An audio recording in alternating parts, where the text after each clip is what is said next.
Hello, hi, ನಮಸ್ತೆ. ಹೇಗಿದ್ದೀರಾ? Okay, fine. ನನ್ನ ಮನೆಯ ಮುದ್ದುವನ್ನು ಸ್ನಾನ ಮಾಡಿಸೋ ರುಟೀನನ್ನು ನಾನು ಹೇಳಿಕೊಡ್ತಾ ಇದ್ದೇನೆ. ತುಂಬ ಜನರ ಮನೆಯಲ್ಲಿ ಪರ್ಷಿಯನ್ ಕ್ಯಾಟ್ಸ್ ಇರ್ತದೆ. ಪರ್ಷಿಯನ್ ಕ್ಯಾಟೇ ಇರಬೇಕಂತ ಇಲ್ಲ, ಪ್ರೀತಿ ಮಾಡಲಿಕ್ಕೆ ಯಾವ ಬೇಕಿದ್ರೂ ಸಹ ಸಾಕು. ಪ್ರಾಣಿಗಳಿರುವಷ್ಟು ಒಂದು ಪ್ರೀತಿ ಮನುಷ್ಯರು ಮಾಡಲಿಕ್ಕೆ ಚಾನ್ಸೇ ಇಲ್ಲ ಅಂತ ನಾನು ಬಿಲೀವ್ ಮಾಡ್ತೇನೆ. ಫಸ್ಟ್ಲಿ ಹೇಳಬೇಕಂತ ಹೇಳಿದ್ರೆ, ಎಷ್ಟಾಗ್ತದೆ ಅಷ್ಟು ಪೆಟ್ಸನ್ನು ಮನೆಯ ಒಳಗಡೆ ಬಿಟ್ಟು ಸಾಕಿ. ಹೊರಗಡೆ ಬಿಟ್ಟ ತಕ್ಷಣ ಇನ್ಫೆಕ್ಷನ್ಸ್ ಎಲ್ಲ ಜಾಸ್ತಿ ಆಗ್ತದೆ. ಆದರೆ ಒಂದು ಟೈಮ್ ಬರ್ತದೆ, ಅದು ಹೊರಗಡೆ ಹೋಗಲೇಬೇಕು. ಸೊ ಹೋಗ್ತದೇವೆ, ಇದು ಸಹ ಹಾಗೆ ಬೇಕಾದ್ರೆ ಸ್ಟಾರ್ಟ್ ಮಾಡಿದೆ. ಚಿಕ್ಕ ವಯಸ್ಸಿನಿಂದ ನನ್ನೊಟ್ಟಿಗೆ ಇತ್ತು. ಈಗ ನಾನು ಬೇಬಿ ಆದ ನಂತರ ಹೊರಗಡೆ ಹೋಗಲಿಕ್ಕೆ ಸ್ಟಾರ್ಟ್ ಮಾಡಿದೆ. ನೋಡಿ, ಹೊರಗಡೆ ಹೋಗಿ ತಿಂದು, ಅಲ್ಲದ್ರೆ ಎಂತಾದರೂ ಒಂದು ರೋಡಲ್ಲಿ ಮಲಗಿ ಬೇರೆ ಬೆಕ್ಕಿದ್ದು ಸಹವಾಸ ಎಲ್ಲ ಮಾಡಿ ಸ್ವಲ್ಪ ಗಲೀಜೆಲ್ಲ ಜಾಸ್ತಿ ಆಗ್ತದೆ. ಫಸ್ಟ್ ಆ್ಯಂಡ್ ಫಾರ್ಮೋಸ್ಟ್ ಹೇಳಬೇಕಂದ್ರೆ, ವರ್ಷಕ್ಕೆ ಒಂದು ಸತಿ ವ್ಯಾಕ್ಸಿನೇಷನ್ ಇಸ್ ಕಂಪಲ್ಸರಿ. ವ್ಯಾಕ್ಸಿನೇಷನ್ ಮಾಡಿಸಲೇಬೇಕು. ಆ್ಯಂಡ್ ನೆಕ್ಸ್ಟ್ ಅಂತ ಹೇಳಿದರೆ 3 ಮಂತ್ಸಿಗೊಮ್ಮೆ ಡಿವಾರ್ಮಿಂಗ್, ಹುಳದ್ದು ಮಾತ್ರೆ ಕೊಡಲೇಬೇಕು. ಸೊ ಇದು ಗ್ರೇಟ್ ಹೆಲ್ತ್ ಮೇಂಟೈನ್ ಮಾಡಲಿಕ್ಕೆ ತುಂಬ ಒಂದು ಮೇಜರ್ ರೋಲ್ ಪ್ಲೇ ಮಾಡ್ತದೆ. ಆ್ಯಂಡ್ ಬಾತಿಂಗ್ ಒಂದು ವಾರಕ್ಕೆ ಒಂದು ಸತಿ, ಇಲ್ಲದಿದ್ದರೆ 15 ಡೇಸ್ಗೆ ಒಂದು ಸತಿ ಬಾತ್ ಮಾಡಿಸಿ. ನಾನು ಮುಂಚೆ ಎಲ್ಲ ಸ್ವಲ್ಪ ಹಾಟ್ ವಾಟರ್ ಬಾತ್ ಮಾಡಿಸಲಿಕ್ಕೆ ಸ್ಟಾರ್ಟ್ ಮಾಡಿದೆ. ಆ್ಯಕ್ಚುಲಿ ಬೆಕ್ಕಿಗೆ ಇನ್ನು ಚಳಿ ಆಗ್ತದೆ ಹಾಗೆ ಥಿಂಕ್ ಮಾಡ್ತಿದ್ದೆ. ಬಟ್ ಆ್ಯಕ್ಚುಲಿ ಹೇರ್ ಫಾಲ್ ಜಾಸ್ತಿ ಆಗಲಿಕ್ಕೆ ಸ್ಟಾರ್ಟ್ ಆಯಿತು. ಅಂದರೆ hair fall in the sense ರೋಮ ಹೋಗಲಿಕ್ಕೆ.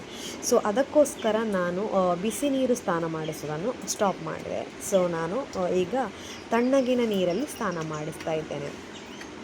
ಒಂದು ವೇಳೆ ಹೊರಗಡೆ ಹೋಗದೆ ಬೆಕ್ಕು ಆಗಿದ್ದರೆ ಸ್ವಲ್ಪ ಹುಲ್ಲು ತಂದು ಅದಕ್ಕೆ ಹಾಕಿ. ಹುಲ್ಲು ಗರಿಕೆ ತುಂಬ ಒಳ್ಳೆಯದು. ನಾವು ಥಿಂಕ್ ಮಾಡ್ತೇವೆ ಅದು ಹೊಟ್ಟೆ ನೋವು ಆದರೆ ಮಾತ್ರ ತಿಂತದೆ ಅಂತ. ನೋ, ಆ್ಯಕ್ಚುಲಿ ಅದಕ್ಕೆ ತುಂಬ ಒಂದು ಸೂತಿಂಗ್ ಫೀಲಿಂಗ್ ಕೊಡ್ತದೆ ಗರಿಕೆ ಹುಲ್ಲೆಲ್ಲ. ಸೊ ಅದನ್ನು ಹಾಕಿ.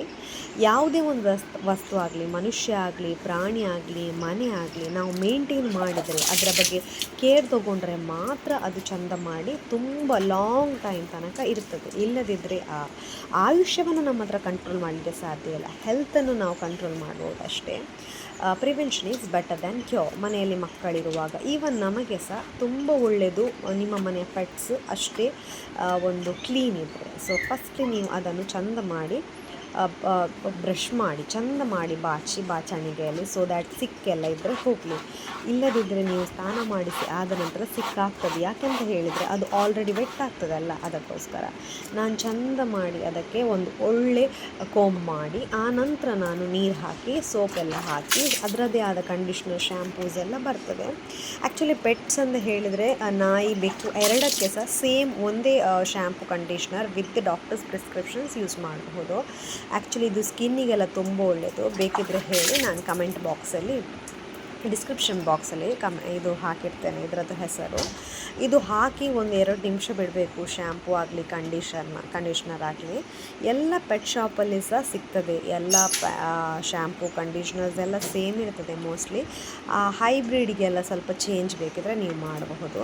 ನಾನು ಮನೆ ಒಳಗಡೆ ಬಾತ್ರೂಮಲ್ಲಿ ಸ್ನಾನ ಮಾಡಿಸ್ತಾ ಇಲ್ಲ, ಹೊರಗಡೆ ಮಾಡಿಸ್ತಿದ್ದೇನೆ. ತುಂಬ ಚೆಂದ ಮಾಡಿ ತೊಳಿಬೇಕು. ಆ್ಯಂಡ್ ಇದು ಉಂಟಲ್ಲ, ಈ ಗ್ಲೌಸು ಬ್ರಷ್ ವಿದ್ ಬರ್ತದೆ, ಇದು ಸಹ ನಾನು ಆನ್ಲೈನಲ್ಲೇ ಪರ್ಚೇಸ್ ಮಾಡಿದ್ದು. ಸೊ ದ್ಯಾಟ್ ತುಂಬ ಕ್ಲೀನಾಗಿ ಹೋಗ್ತದೆ. ಆ್ಯಂಡ್ ನಿಮ್ಮ ಕೈಯಲ್ಲೇ, ಈಗ ನೋಡಿ, ಒಂದು ಬ್ರಷ್ ಇರಲಿ ಎಂಥದ್ದೇ ಆಗಲಿ, ನಮ್ಮ ಕೈಯಲ್ಲಿ ನಾವು ಅದನ್ನು ಕ್ಲೀನ್ ಮಾಡಿದಷ್ಟು ಕ್ಲೀನ್ ಬರುವುದಿಲ್ಲ. ಬಟ್ ನೀವು ಇದನ್ನು ಯೂಸ್ ಮಾಡಿದರೆ, ಈ ಬ್ರಷ್, ಇದು ಒಂದು ಬ್ರಷ್ ಅಂತವೇ ಹೇಳಬಹುದು, ಗ್ಲೌಸ್ ವಿದ್ ಬರ್ತದೆ. ಸೊ ನಿಮ್ಮ ಕೈದು ಫೀಲಿಂಗ್ ಕೊಡ್ತದೆ, ಕೈದು ಟಚ್ ಮಾಡ್ಬೋದು ನೀವು ಅದನ್ನು, ಬೆಕ್ಕನ್ನು, ಅದರ ಕಾಲು, ಮುಖ ಎಲ್ಲ. ಮ್ಯಾಕ್ಸಿಮಮ್ ಮುಖಕ್ಕೆ ನೀರು ಹಾಕಲಿಕ್ಕೆ ಹೋಗಬೇಡಿ. ಬೆಕ್ಕಿನ ಕಿವಿಯ ಪಾರ್ಟ್ ಮತ್ತು ಬಾಯಿಯ ಪಾರ್ಟಲ್ಲೆಲ್ಲ ಏನಾಗೋ ಚಾನ್ಸಸ್ ಜಾಸ್ತಿ ಇರ್ತದೆ. ಜಾಸ್ತಿ ಅದಕ್ಕೆ ಕಾನ್ಸಂಟ್ರೇಷನ್ ಮಾಡಲಿಕ್ಕೆ ಹೋಗಿ ಅದನ್ನು ಕೈಯಲ್ಲಿ ತುಂಬ ಸ್ಮೂತಾಗಿ ಕ್ಲೀನ್ ಮಾಡಬೇಕು. ತುಂಬ ರಫಾಗಿ ನೀವು ಅದನ್ನು ಕ್ಲೀನ್ ಮಾಡಲಿಕ್ಕೆ ಹೋಗಬೇಡಿ. ಆ್ಯಂಡ್ ನೀವು ಎಷ್ಟಾಗ್ತದೆ ಅಷ್ಟು ಕ್ಲೀನ್ ಇಟ್ಟರೆ ಮೇಂಟೈನ್ ಮಾಡ್ತಾ ಹೋಗ್ಬೋದು. ನಾನು ಈ ವಾರ ಸ್ನಾನ ಮಾಡಿಸೋದಿಲ್ಲ, ನೆಕ್ಸ್ಟ್ ವೀಕ್ ಸ್ನಾನ ಮಾಡಿಸೋದಿಲ್ಲ, ಒಟ್ಟಿಗೆ 1 ತಿಂಗಳಿಗೆ ಮಾಡಿಸ್ತೇನೆ ಅಂತ ಹೇಳಿದರೆ ಕಂಡೀಷನ್ಸ್ ಇನ್ನೂ ಸಹ ಕ್ರಿಟಿಕಲ್ ಆಗ್ತದೆ. ಓಕೆ, ಇದು ನೀವು ನೆನಪಲ್ಲಿ ಇಟ್ಕೊಳ್ಳಿ. ಆ್ಯಕ್ಚುಲಿ ಇದರ ವೆಯ್ಟ್ ಫಸ್ಟ್ ಒಂದು 9.8 kgs ಇತ್ತು. ಈಗ ಒಂದು 2 to ಒಂದು 4-5 ಮಂತ್ಸಿಂದ ಇದರದ್ದು ವೆಯ್ಟ್ 5 kg 6 kgಗೆ ಡೌನ್ ಆಗಿದೆ. ಅಂದರೆ ಇದು ಹೊರಗಡೆ ಹೋಗಲಿಕ್ಕೆ ಸ್ಟಾರ್ಟ್ ಮಾಡಿತು. ಅಲ್ಲಿ ತನಕ ಇದು ಮನೆಯಲ್ಲೇ ಇತ್ತು. ನಾನು ತುಂಬ ಪ್ರೀತಿಯಿಂದ ಮಾಡ್ತೇನೆ ಪೆಟ್ಸನ್ನು.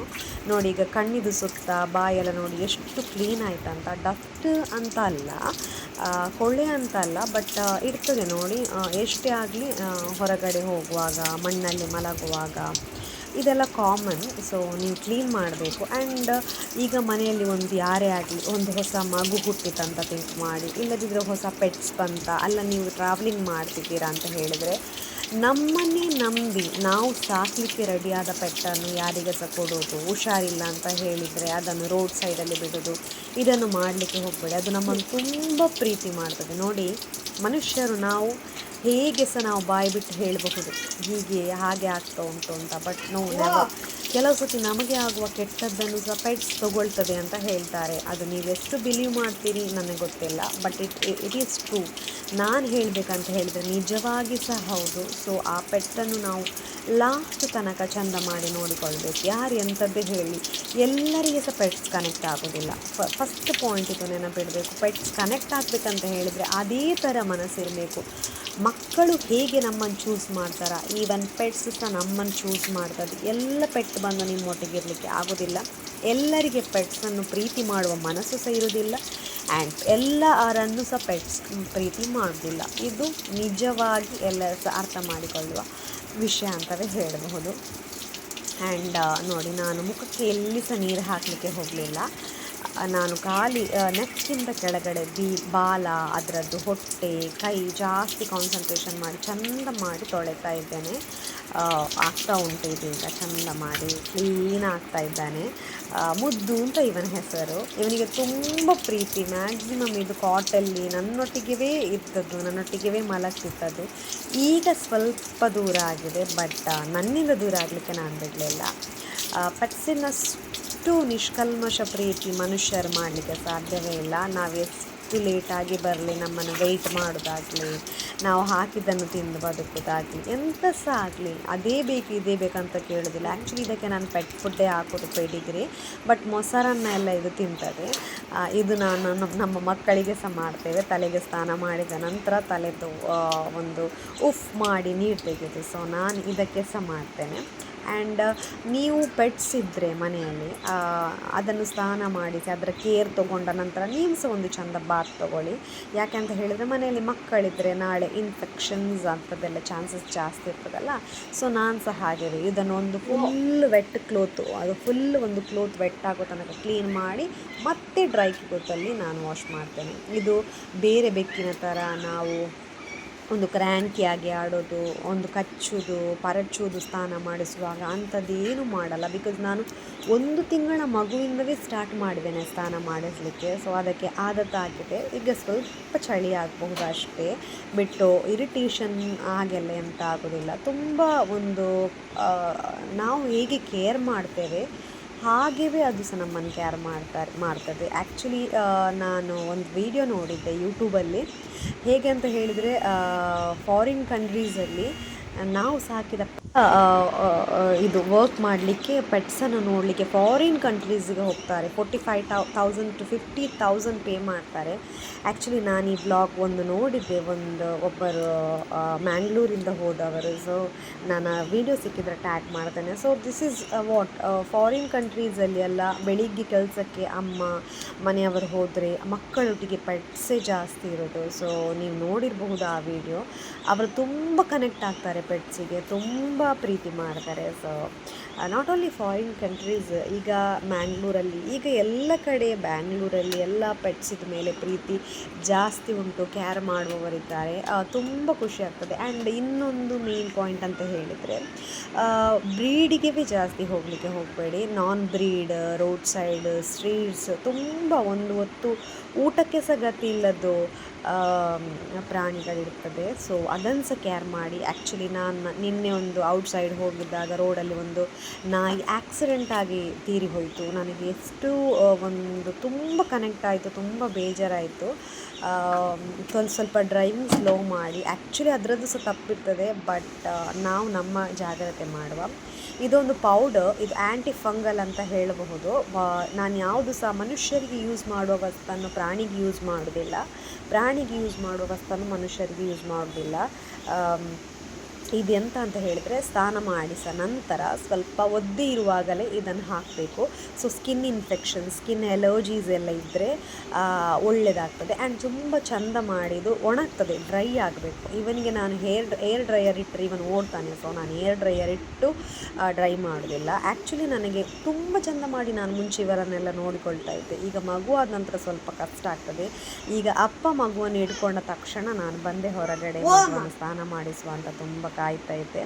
ಆ್ಯಂಡ್ ಫುಲ್ ಒಂದು ವೆಟ್ ಕ್ಲೋತ್ ಅಲ್ಲಿ ಆದ ನಂತರ ಮತ್ತೆ ನಾನು ಡ್ರೈ ಕ್ಲೋತಲ್ಲಿ ವಾಶ್ ಮಾಡಿದೆ. ಸ್ವಲ್ಪ ಕಟ್ಟಿಬಿಟ್ಟೆ, ಸ್ವಲ್ಪ ಎಳೀಲಿ ಅಂತ ನೀರು, ಅದು ಕೇಳೋದಿಲ್ಲ ಹಾಗೆಲ್ಲ, ಬಟ್ ದೆನ್ ಸ್ವಲ್ಪ ಕಟ್ಟಿಬಿಟ್ಟೆ, ಸ್ವಲ್ಪ ಎಳೀಲಿ. ಆ ನಂತರ ಇದನ್ನು ಮನೆ ಒಳಗಡೆ ಕೊಂಡೋಗಿ ಕ್ಲೀನ್ ಮಾಡುವ. ಇದು ಡ್ರೈ ಆಗ್ತಾ ಉಂಟು. ಆ್ಯಂಡ್ ಅದಷ್ಟಕ್ಕೆ ಅದು ಸಹ ನೆಕ್ಕಿ ತನ್ನ ಮೇಯನ್ನು ಅದು ಕ್ಲೀನ್ ಮಾಡ್ತದೆ. ಮತ್ತು ನಾವು ಅದನ್ನು ಮನೆಯಿಂದ ಹೊರಗಡೆ ಹಾಕಿದರೆ ಅದಕ್ಕೆ ಯಾರಿದ್ದಾರೆ, ಯಾರು ಸೇರೋದಿಲ್ಲ. ಸೊ ರಾಮಿ ಒಟ್ಟಿಗೆ ಅಪ್ಪ ಆಡ್ತಾ ಇದ್ರು, ನಾನು ಹೋಗಿ ಸ್ಥಾನ ಮುಗಿಸ್ಕೊಂಡು ಬಂದೆ. ಬಿಕಾಸ್ ನಾನು ನೆಕ್ಸ್ಟ್ ಬ್ರಾಹ್ಮಿಯನ್ನು ಮುಟ್ಬೇಕಂತ ಹೇಳಿದರೆ ಈವನ್ ನಾನು ಕ್ಲೀನ್ ಆಗಬೇಕಲ್ಲ, ನಮ್ಮಿಂದ ಯಾರಿಗೆ ನಮ್ಮನ್ನು ಮಾಡಬಾರ್ದು ಅನ್ನೋದು ನನ್ನ ಎಜೆಂಡಾ. ಬೆಡ್ಡಲ್ಲಿ ರೆಸ್ಟ್ ಮಾಡ್ತಾಯಿದ್ದೆ, ಬೆಡ್ ರೆಸ್ಟ್ ಅಂದರೆ ಅದಕ್ಕೆ ಚಳಿ ಆಗ್ತದೆ, ಕಡ್ಲಿಂಗ್ ತುಂಬ ಇಷ್ಟ. ಕ್ಲೀನ್ ಆದ ನಂತರ ನೋಡಿ ಹೇಗೆ ಆಗಿದೆ ಅಂತ. ನನ್ನ ಮುಂಚಿನ ಮುದ್ದು ರಿಟರ್ನ್ ಆಗಲಿ, ಅಷ್ಟೇ ತೋರ, ಅಷ್ಟೇ ಗುಂಡು ಕ್ಯೂಟ್ ಆಗಲಿ ಅಂತ ನಾನು ವಿಶ್ ಮಾಡ್ತೇನೆ. ನೈಟ್ ಬ್ರಾಹ್ಮಿದು ಬಟ್ಟೆ ಹಾಕಿ ಬಿಟ್ಟೆ. ಸೊ ನೋಡಿ, ಫೈನಲ್ ಲುಕ್ ಶೋಸ್ ಟಾಪರ್ ಅಂತ ನಿನ್ನೆ ನಾನು ಪೋಸ್ಟ್ ಮಾಡಿದೆ. ಐ ಹೋಪ್ ನಿಮಗೆ ವಿಡಿಯೋ ಇಷ್ಟ ಆಯ್ತು ಅಂತ. ಎಂಥ ವಿಡಿಯೋದ ಬಗ್ಗೆ ಕ್ಲಾರಿಟಿ, ಪ್ರಾಡಕ್ಟ್ಸ್ದ ಬಗ್ಗೆ ಲಿಂಕ್ಸ್ ಬೇಕಿದ್ರೆ ಕೇಳಬಹುದು. ಜಾಸ್ತಿ ಪೆಟ್ಸನ್ನು ಪ್ರೀತಿ ಮಾಡುವ, ಅದಕ್ಕೆ ಪ್ರೀತಿ ಕೊಡುವ. ವಿಡಿಯೋ ನೋಡಿದ್ದಕ್ಕೆ ಥ್ಯಾಂಕ್ ಯು ಸೋ ಮಚ್. ನಿಮ್ಮ ಸಪೋರ್ಟ್ ಸಹಕಾರ ಇನ್ನೂ ಸಹ ಇರಲಿ.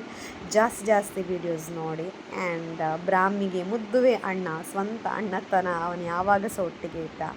Thank you so much for watching.